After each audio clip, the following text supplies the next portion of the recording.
Hi! இனி ஒரு mini vlog பார்க்கலாங்களா? Evening வந்து பார்க்குக்கு கிளம்பிட்டோம். நானும் ரோனியும். பார்க்குக்கு போனா என் ஃப்ரெண்ட்ஸ் யாருமே இல்ல. ஆக்சுவலா எனக்கு அவங்க ஒரு ஒரு 2 வீக்ஸாவே "நீ எப்போ பார்க்குக்கு வருவ?" அப்படின்னு கேட்டு மெசேஜ் பண்ற அளவுக்கு நான் பார்க்குக்கே போல. அப்புறம் பார்க்குக்கு போனா என் ஃப்ரெண்ட்ஸ் அந்த அன்னைக்கு வரல. அப்புறம் நான் மட்டும் தனியா உட்காந்துட்டு இருந்தேன். ரோனி போய் விளையாண்டுட்டு இருந்தாரு. எவ்வளோ ஃப்ளைட்டு போகுதுங்க இந்த அபுதாபில. அவ்வளோ ஃப்ளைட்டு நான் இருக்கும்போதே ஒரு 6, 7 ஃப்ளைட்டு போயிருக்கும். அதான் அவ்வளோ ஃப்ளைட் போகுதுன்னு சொல்லி வீடியோ எடுத்துட்டு, பின்ன வந்து நானும் ரோனியும் பசிச்சதுனால அப்படியே டீ குடிக்கலான்னு வந்துட்டோம். அவர் வந்து ஃப்ரெஞ்ச் ஃப்ரைஸு, ஜூஸும் வாங்குனாரு. நான் வந்து டீ வாங்கி குடிச்சேன். அப்புறம் ராபினுமே வந்துட்டாரு.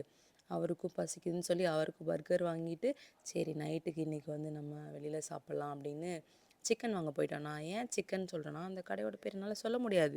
நான் சொன்னேன்னா எனக்கு ஏதாவது ப்ராப்ளம் வந்துரும். அதனால வந்துட்டு அந்த கடையோட பேர நான் சொல்லல. அப்படியே சிக்கனையுமே வாங்கிட்டு வீட்டுக்கு வந்து சாப்பிட்டு தூங்கிட்டோம். பாய். இனி ஒரு மினி விலாக்ல